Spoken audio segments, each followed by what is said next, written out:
Hi friends, ഇയാമാസ് കിച്ചണിലേക്ക് എല്ലാവർക്കും സ്വാഗതം. ഇന്ന് ഞാൻ ഉണ്ടാക്കുന്നത് ഒരു ബ്രേക്ക്ഫാസ്റ്റ് റെസിപ്പിയാണ് കേട്ടോ, നീർദോശ. എല്ലാവർക്കും അറിയാം, വളരെ പെട്ടെന്ന് ഉണ്ടാക്കാൻ പറ്റുന്ന ഒരു ബ്രേക്ക്ഫാസ്റ്റാണ്. എല്ലാവരും ഉണ്ടാക്കുന്നതാണ്. എന്നാലും ഞാൻ എൻ്റേതായ ഒരു രീതിയിൽ ഒന്ന് കാണിച്ചു തരാം. പലരും പല രീതിയിലാണ് ഉണ്ടാക്കുന്നത്. അപ്പം എൻ്റേതായ രീതിയിൽ നമുക്ക് പെട്ടെന്ന് എങ്ങനെയാണ് നീർദോശ ഉണ്ടാക്കണമെന്ന് നമുക്കൊന്ന് നോക്കിയാലോ. ഞാനൊരു 2 കപ്പ് പച്ചരി തലേദിവസം രാത്രിയിൽ വെള്ളത്തിലിട്ടതാണ്. ഇതിപ്പോൾ നന്നായിട്ട് കുതിർന്നിട്ടുണ്ട്. ഇനി നമുക്ക് കഴുകി വാരി ഒരു മിക്സിയുടെ ജാറിലേക്ക് ഇട്ട് കൊടുക്കാം.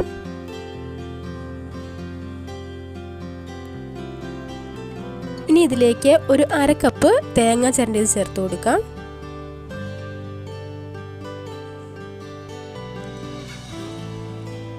ഒരു ശകലം ചോറ് ചേർത്ത് കൊടുക്കാം. ഒരു 1/4 കപ്പ്, അതിൻ്റെ താഴേക്കായാലും കുഴപ്പമില്ല, കൂടി പോകണ്ട കേട്ടോ.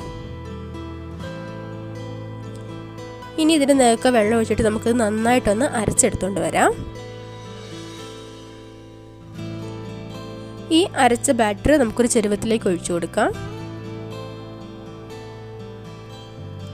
ഇനി ഇതിൽ നന്നായിട്ട് വെള്ളം ഒഴിക്കണം. നല്ല ലൂസായിട്ടുള്ളൊരു ബാറ്ററാണ് വേണ്ടത്. അപ്പോൾ നമുക്ക് മിക്സിയുടെ ജാറ് കഴുകിയിട്ട് വെള്ളം ഒഴിച്ച് കൊടുക്കാം.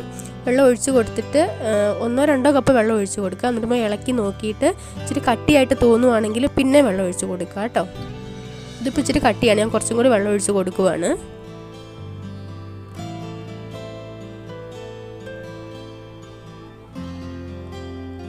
അപ്പോൾ ഇതിങ്ങനെ നല്ല ലൂസായിട്ട് ഇങ്ങനെ വെള്ളം പോലെ, പാലും വെള്ളം പോലെ ഒരു രീതിയിലാണ് കേട്ടോ വേണ്ടത്.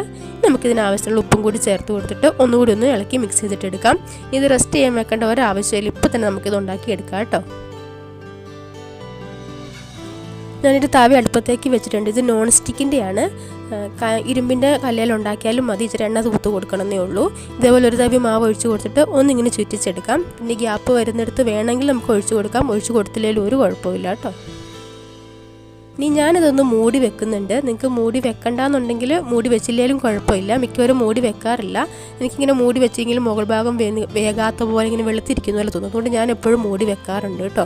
പിന്നെ ഇത് മൊരിഞ്ഞ് വരേണ്ട ആവശ്യമൊന്നുമില്ല. ജസ്റ്റ് ഒന്ന് മുകൾ ഭാഗം വെന്ത് കഴിഞ്ഞാൽ അപ്പം തന്നെ നമുക്കിത് മടക്കി എടുക്കാവുന്നതാണ്.